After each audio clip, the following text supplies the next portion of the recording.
Welcome to Did You Know Gaming Extra. In this episode, we're starting out with some trivia about the hit animated sci-fi comedy Rick and Morty. With the release of both Pocket Mortys in 2016 and Virtual Rickality in 2017, the franchise has firmly established itself as more than just a cartoon, expanding into a full-blown multimedia property. The games are a great bit of fun on the side, but could there be more to them? Surprisingly, according to the show's co-creator, Justin Roiland, all the Rick and Morty games are actually canonical to the show. Their existence within the show's continuity is possible because Rick and Morty doesn't take place in just a single universe, but across an entire multiverse. Rick and Morty uses the many worlds interpretation of the multiverse hypothesis, which basically means the series can utilize an infinite number of universes. How convenient. And because there's an infinite amount of Rick and Mortys, the franchise must cover any conceivable scenario. As a result of this, Roiland believes that every possible story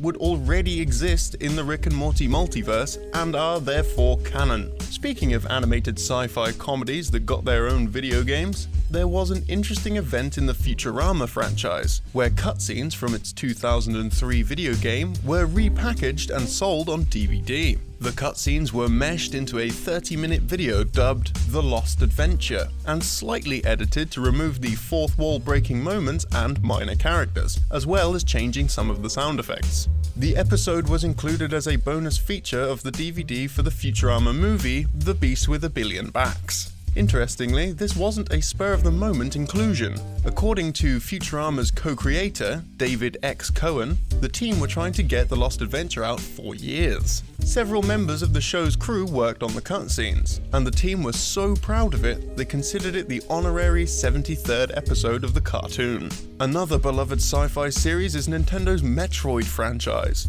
Although the series has many on-the-nose references to things like the amazing Alien movies, there are a few obscure nods to other products. The planet SR388 is the home of the Metroid race, and was the setting for Metroid 2: Return of Samus. Its name may seem like a bunch of random characters, but these letters and numbers do have meaning to them. According to Samus's character designer, Hiroji Kiyotake, SR388 gets its name from the popular Yamaha SR400 series motorcycle engine. Although the engines were branded as SR400cc, they actually had a slightly smaller capacity of 388cc, and so the team incorporated its true spec into the name.